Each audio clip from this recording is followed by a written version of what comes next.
Ассалаумағалейкум, құрметті достар. Бүгін бізде Қарабалас шоуда қонақ болып келіп жатқан Еділ Оразбек деген батырымыз. Еділ, қош келдің. Ассалаумағалейкум.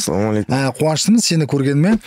Кеше ғана өзімнің инстаграмыма, одан бұрын сенде біздің Қазақстанның азаматтығын алып, паспортымен фотоға түскен болатынсың. Иә. Қандай сезімде болдың сол паспорт алған кезде? Паспорт азаматтық алып, қайта сомкамнан алып шығып қараймын да. Күшті сезім, көк паспортты көріп, сондай қуанышта қасымдағы туысқандарым, достарыммен қуанышымды бөлістім.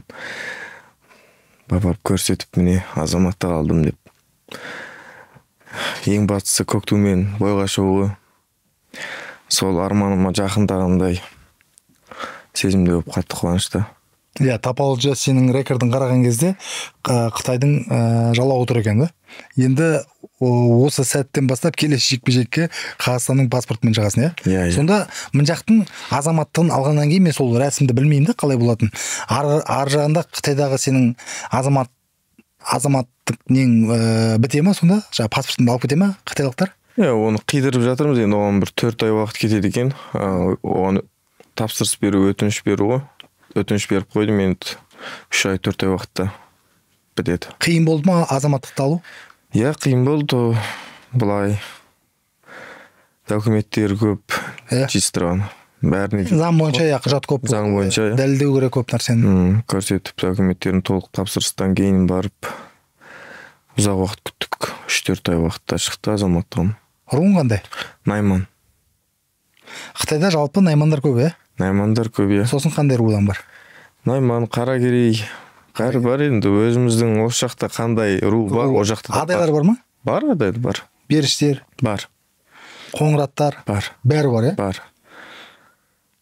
Керемет.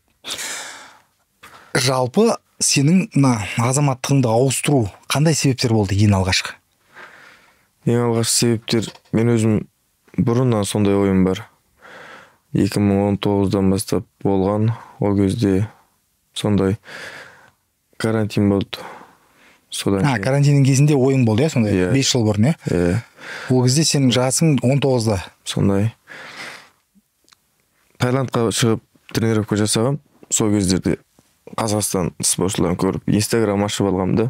Қытайда жүргенде Инстаграм жоқ, Қазақстанда не болып жатыр екен білмейсіз, Сол кезде барып бастап көріп біліп. NFC болды ғой найза алдында, Сол кездерде өзіміздің мықты батыр ағаларымызды көретін, Жұман ағалар, және арман қатты қызығатын, ниет қылсаң бәрі орындалады екен. Жақсылықтың ерте кеш жоқ дейді ғой. Сонымен енді бұйрық болып уақытымен келіп, елімде, жерімде жүріп жатырмын. Қытайда өмір туралы айтып берші. Мен жалпы білем, көр жүрмін, Тайлақты да көрдім, Ораз бауырымыз да келді, біраз жігіттердің көбін танимын. Қанат Ислам осыдан сенен бір 10 жыл бұрын келген шығар, 15 жыл бұрын. Қытайға қазір бауырларымыз, достарымыз көп барып жатыр, жаман емес, жүріс-тұрысы, өмірі. Бірақ өзіңе қалай көрінді Қытайдағы өмір? Жаман емес, жақсы. Олардың енді дамулы жағынан мықты дамыған. Ұнайды енді Қытайда, маған ұнайды. Ұнады ма? Ұнайды, Жаман емес, енді су ішкен құдығыңа түкірме дейді ғой. Сол жақтан туылып ержеттік. Бірақ о жақта қазақтар да өзінің қазақтық дәстүрін ұмытпаған, дінін ұмытпаған. Өзіміз Құдайға шүкір. Қытайға ешқандай өкпем жоқ, өте керемет жер, таза патриоттық сезім. Тарихи отаныма оралдым дейсің ғой, Енді қытайларды қазір қарап отырып, не бір машиналарды шығарып жатыр. Техниканың бәрі Қытайда, былай жаңа қалаларда дамығанын көретін болсаң, өте демі ғой енді. Үлкен. Керемет. ММА спортынан бұрын басқа да спортпен айналыстың, дұрыс? Сол туралы айта кетсең, қандай спортқа ең бірінші келдің? Дзюдо, сол ауыл арасында күресіп жүрдім бала кезімде. Сонымен қазіргі UFC-де төбелесіп жатқан Мақсат Қайсар. Мақсат білем. Бала күнімнен досым екеуміз сол мектепке барамыз. дзюдоға. Сонымен ол жерде тайлақ болады. Бірге жаттығу жасап, бірінші ММА-ға ауысып мен кеттім. Артынан тайлақпен Мақсатты шақырып алдым. Ішкі Қытайға. Сонымен ішкі Қытайда... Ішкі Қытай деген не мағына білдіреді? Шанхай, Пекин жақ қой. Ішкі Қытай деп айтады. Сыртқы Қытайда? Сыртқы Қытай деген енді жоқ, сол біз Шинжаң дейміз ғой, сыртқы Қытай жағына атын не деп айтады, Аумын, Тайвань сияқты жерлерді айтады. Болды. Иә. Кешірім сұрайым жаңағы. Өзіме жаңа анықтап алу үшін айтып отқаным. Сөйтіп қызығамыз да біз төбелеске. Жұмабек деп ағамыз шықты ғой. Сол кезде біз телевизордан көреміз. Жұмабеков па? Иә. Сол кісіні телевизордан көреміз төбелестерін. Сонымен ММА-ға қызығып, сондай қызығушылық болып, ішкі Қытайға барып, қатты қиыншылық көрдік. Енді ол кезде мындай мұсылман тамақ жоқ ол жерде. Өзіміз жасау білмейміз, үйреніп, барлығы еңбекпен, талпыныспен келді. Сол кездерде 4-5 бала бірігіп алып, көкөніс бірдемеміз сатып алып жейміз. Өзіміз қуырамыз күнделікті, кезек. Сөйтіп, алдымызда ағаларымыз болды, олардан үйрендік. Ол жақтан нәтижеде жаман болмады енді, танымал болдық. Сол жаңа дзюдодан ММА-ға өсіп кеттіңдер. Ол қай жылдары? 17-ші жылдары? 2016-2017 жылдары. Иә. Әуесқойда төбелескен жоқсың. Дзюдо... Әуесқойда көп төбелестім мен. ММА әуесқойда көп төбелестім, иә. Қытайдың чемпионатында төбелестіңдер ма? Иә. Жеңдіңдер ма? Жеңдік. Мына дзюдо бойынша ше? Дзюдода мен шыға алмадым. Жай тек секцияға қатысып жүрдің, жарыстарға көп шыққан жоқсың. Иә. Жалпы конкуренция дзюдода мықты ма Қытайда? Мықты емес. Еркін күресте жақсы. Еркін күресте жақсы. Мен естідім бір кездері еркін күрес пен грек-рим күресіне Қытайда біздің қазақтар балдар тәжірибемен бөлісіп жүрген жақтың қазақ балдары. Иә, керемет. Өзің ата-анаң туралы айта кетсең, кім болып жасайды? Мен әкем болса өзі сол тайқазан уақытында палуан болған кісі, мықты күрескен. Ал енді анашым ерте дүниеден өтті. Ағам жеңген болды. Үйге қарады, мен өзім сыртта осы арман қойып солай жүрдім. Әкем биыл 61 жаста. Қытайда қазір. Сол кісінің қолдауы, көп енді сол кісінің қолдауының арқасы деп ойлаймын. Демеу береді, рухани жақтан күш сыйлайды, әрқашан қолдайды да. Қой деп айтпайды, бірдеме істесең қарсы тұру, мынаны істемей-ақ қой деген сөз айтпайды. Қолдайды, не істесең болды, балам, Аллаға мынаны істей бер деп жақсы. Қытайда аты шулы, бүткіл Қытайға танымал деп айтсам қателеспейтін шығармын, аралас жекпе-жек жанкүйерлеріне Званг деген қарсыласың болған. Иә. Сонымен бір емес екі рет төбелесіпсің. Біреуінде бірінші раундтың 20 секунд па 10 секунд қалғанда ұйықтап тастадың, иә? Құлап тастадың. Екіншісінде жеңіліп қалдың. Сондай болды. Шықтық, құлады, ол қайта тұрып кетті да орнынан. Иә. Содан ол енді мойын салып болмай, Қытай тиктоктарында жазады ғой, бүйтіп өзін салыпшы, қайтадан шығам деп. Болды деп шығып, екінші орында мені сөйтіп құлатып кетеді. Танымал жауынгер негізінде, иә? Иә. Танымал. Шу болды ғой ол. Иә. Айқай нелерді Қытайдың тиктогі қалайды? Доингтен қарап отырсақ, біраз көрсетілім жинаған екен. Сол жекпе-жектерінде ана жігітті өзі танымал екен, біраз бір 500 мыңдай жанкүйерлері бар екен, жазылған достары. Сол жекпе-жекті мында Қазақстанда ұйымдастырсақ, реванш, үшінші жекпе-жек. Енді біреуінде сен жеңдің, екіншісінде ол жеңді, үшіншісінде енді қайсы мықты екенін анықтау керек қой. Қалай ойлайсың? Мен жоқ демеймін, ол маған керісінше жақсы болады. Мен де оған қайта шығуға дайынмын негізі. Да? Иә. Көп менің жанкүйерлерімді айтады, астына жазады, шықсаңшы деп. Ол дайын болса шығамын деп. Қытайша білесіз ғой? Бітемін. Мен мына сіздің камера Звангқа бір жолдама беріп жіберіңіз, соны тарату арқылы Звангқа бір хабарласамыз ғой, Құдай қаласа. 子王兄弟你好，如果你能接受3番战的话，我们来一场竞赛的比赛吧。我们的粉丝、我们的观众朋友们都期待我和你的三番战。如果你能接受我的挑战，接受三番战 ，Let's go, bro。 керемет. Түсінеді деп ойлаймын. Түсінетін шығар. Егер біздікілер жаңа қосылып түсінбей жатса, бұл жаңағы Еділ бауырымыз осыдан бір жыл бұрын, бір жыл бұрын Қытайдағы танымалы сондай бір керемет жауынгер Ванг деген атымен танымал. Сол жауынгермен 2 рет төбелескен болатын. Біреуінде біздің батыр құлап тастады, екіншісінде ол құлап тастады. Сонымен үшінші жекпе-жекті ұйымдастыруға осы найзада тырысамыз. Енді өзімізге қызық, Қытайдың рыногы да сондай үлкен, жақсы, аралас жекпе-жекке өте жақсы қарайтын. Мүмкіләтірік міндетті түрде жасауға тырысамыз, көрсетілімді Қытайға жіберіп деген сияқты да. Қызық болатын сияқты, менің ойымша. Менің ойымша, да. Дарлин. Будь чемпионом в бизнесе. Доверь рутину Дарлин.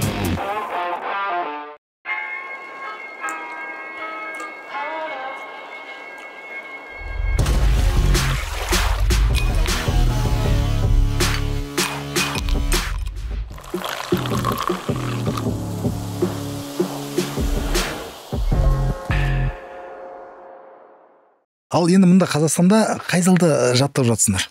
Мен Алмас ағайдың қолында. Алмас Ализаков па? Иә, өте мықты бапкер, жақсы білеміз. Кеше сенің, кеше бәсе мен осы сенің жекпе-жегің кезінде көрдім оны да. Келді, қарады. Жақсы қарайласты, маған көмектесті келгенде. Одан кейін Дәнеш ағайдың да залына барып тұрам. Иә, Дәнеш ағайдың.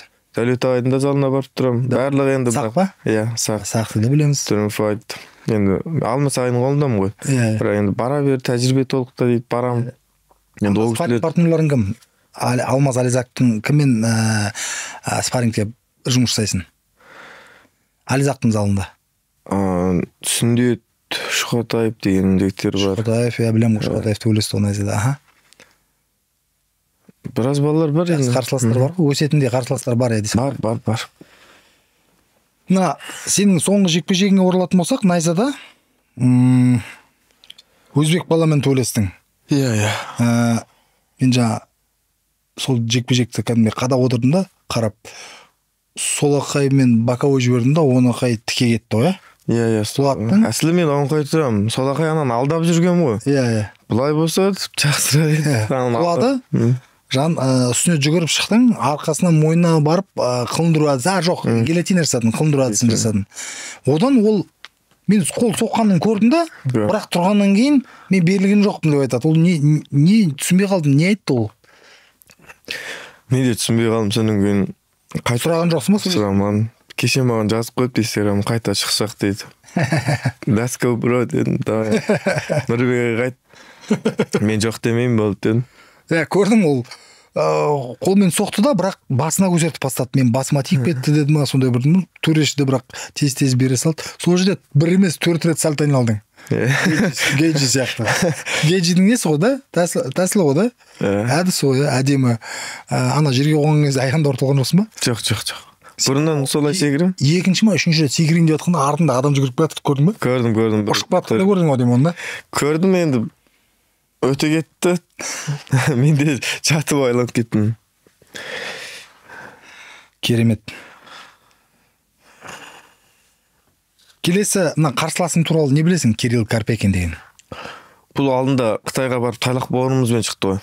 Тайлақ сенен салмағы ауырлау ғой да? Ауыр, сонда мынау жігіт екеуі 70-ке төбелесті ма, 77-ке төбелесті ма білмедім. Тайлақпен шықты. Тайлақ оны тикеу қылды. Көрдім бойын. Маған ондай бір әлгі қиыншылық алып келген жоқ бұл соперник. Бірақ аяқ қолы балғадай екен да? Мен бұны енді стойкада төбелесе беремін мен де. Иә. Күрессем, көп біздің көрермендерге ұнамайды. Көрермендердің көретін шу, нокаут жасау ғой. Иә, енді. Не құлатам, не құлайым. Сондай төбелесем. Дайынмын дейсің. Дайынмын, иә. Жалпы бокстан да көп төбелескен жігіт екен. Иә, бокспен сол стойкада екен. Күрес жақтан мен алып қоямын. күрестен де шамал несі бар, тәжірибесі бар. Біраз бар. Енді сәл қарауға болмайды ғой әрқандай соперникке. Онан кейін бұйырған дейсің ғой да. Иә, бірақ өзіме сондай сеніммен қараймын. Дұрыс, енді жекпе-жегіңе жеңетініңе сенімді болатын болсаң, ол жеңістің 50% ғой. Дұрыс бағытта түсінетін болсаң. Иә. Мына сен жекпе-жегің кезінде мен тек қана сальтың емес, және бәрі қызық болды. Шығуың да қызық болды, нокаутың да өте әдемі, жеңісің да әдемі болды. Одан кейін сальтымен точка қойып жатың, бірақ соның тағы да бір айтатын мәселе бар, ол сенің жаңа үстіңе салған татуировка, орысша айтқан татуировка дейді. Мен ондайларды Қытайдың триадасында көретін едім. Не мағына білдіреді олар? Бұл мағына енді бұл өмірлік өкініш десем де болады. Сол Таиландқа шығып жаттығу жасаған кезде енді ол кезде қасымда қой дейтін бауырым болмады, ағаларым. Жасың 19-да дейсің ғой. Айтатыншы, мынауың қате, мынауың біз мұсылман адамға болмайды деген болмады. Жоқ, мен сені ол туралы айтып жатқан жоқпын, жаңа жаман жақсысын айтып тұрған жоқпын. Не мағына білдіреді деймін да ол. Мына бір барыс осы жақта. Оның үстінде бір тотығыш бар. Енді салдыра салғам сол әшейін. Мағынасыз. Мағынасыз. Мына жағымдағы болса, екі бокс қолғап бұлай тұрған. Астында family деп жазылды. Бұл жақта енді family деген мен отбасым үшін күресемін деген мағынада ғой. Бұл енді кетіру керек, өшіру керек. Міне қазір ғылым техника дамып келе жатыр енді. Мұндай тақ қалмайтындай өшіру керек, енді өшірем. Отауға шыңғырасын. Ой бар ма? Ой бар, келесі жылға деп ниеттенемін. Құдай қаласа. Осы жақтың ма? Қытай жақтың ма? Жерлік осы жақтан. Осы жақтан ба? Ру не? Руын ұмытып қалыпты.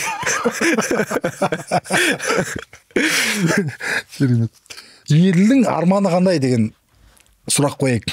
Қызық болатын болар. Мен арманымна UFC-ға шығып, белбеу алу деп мына жерде айтып отырмаймын ағай. Мен арманым осы Қазақстанда көктеммен бойға шығып, және біраз өзімді көрсетсем, жақсы бір өзімнің бір бизнесім болса, басқарып отбасыммен енді осы жақтағы өзімнің ортам болса, ұрпағым үшін жасаймын деп ойлаймын. Ұрпақтарым қалса өзімнен 5 ғасырдан кейінде атымыз осындай атамыз бар екен деп айтып отыратындай.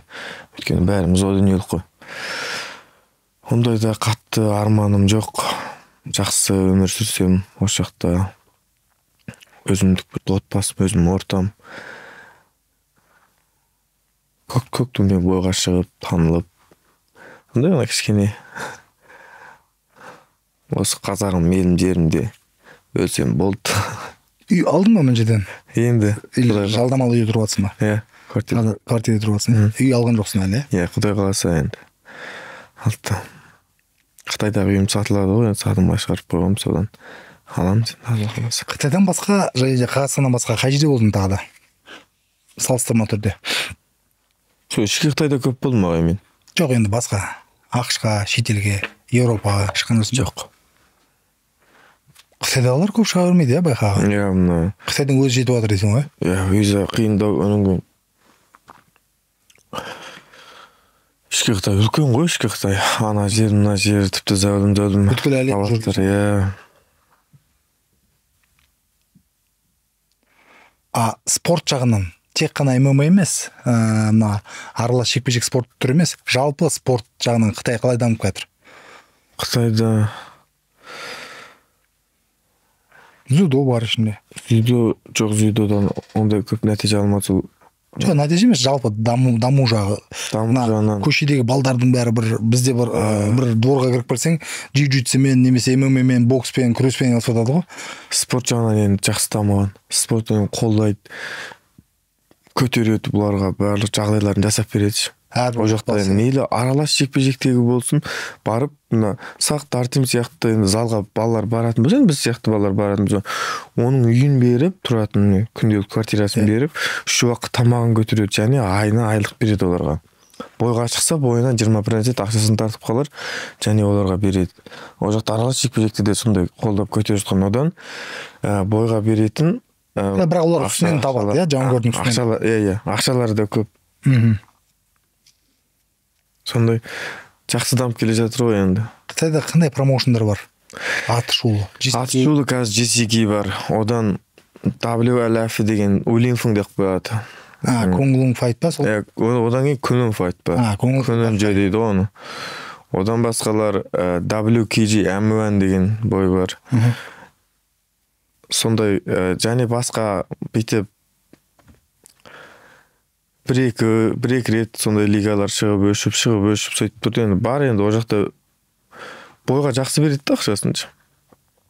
Содан қазір енді біздің Қытайда қазақ аралас жекпе-жектегі жігіттерді көп ол жақта. Негізі ол жақта мықты шығып жатыр. Өзіңіз де көріп жатқан шығарсыз. Енді біреу емес, Қытайдың атынан 3 қазақ UFC-ге шықты ғой. 3 қазақ, иә. Тұрсынбек деген болды. Мақшат. Сайран үшеуі UFC-ге шыққанда. Енді қазақ. Иә. Қытайдан. Иә. Иә, керемет әңгімелестік. Келесі жекпе-жегіңді енді асыға күтеміз. Жанкүйерлеріңе келген қонаққа дәстүр бойынша осындай камераның алдында уақыт береміз. Жанкүйерлеріңе бір өзің сөзің жолда. Содан кейін жақсы. Ассалаумағалейкум жалпы қазақ елі. Менің жекпе-жегім осы айдың 23-і Алматы аренада өтеді. Келіп қолдау көрсетулеріңізді үміттенемін. Өте тартымды, өте қызықты жекпе-жек болады. Асыға күтіңіздер, мен сіздерді күтемін. Иә, біздермен бірге болған Еділ Оразбек батырымыз жақында ғана су жаңа кеше комментария жазып отыр. Қазақстанға қазақ еліне +1 батыр деп. Жақында ғана Қазақстанның паспортын алып азаматтығын бекіткен болатын. Енді көк тумен біздің еліміздің атынан шығатын болады. Сонымен құттықтаймын сен бауырым. Рахмет. Құдай қаласа мына алдағы келе жатқан жарысыңа сәттілік, дұрыстап дайындал, жақсы бір көретіндей жекпе-жек болатын деген сенімдеміз. Болды. Ассалаумағалейкум.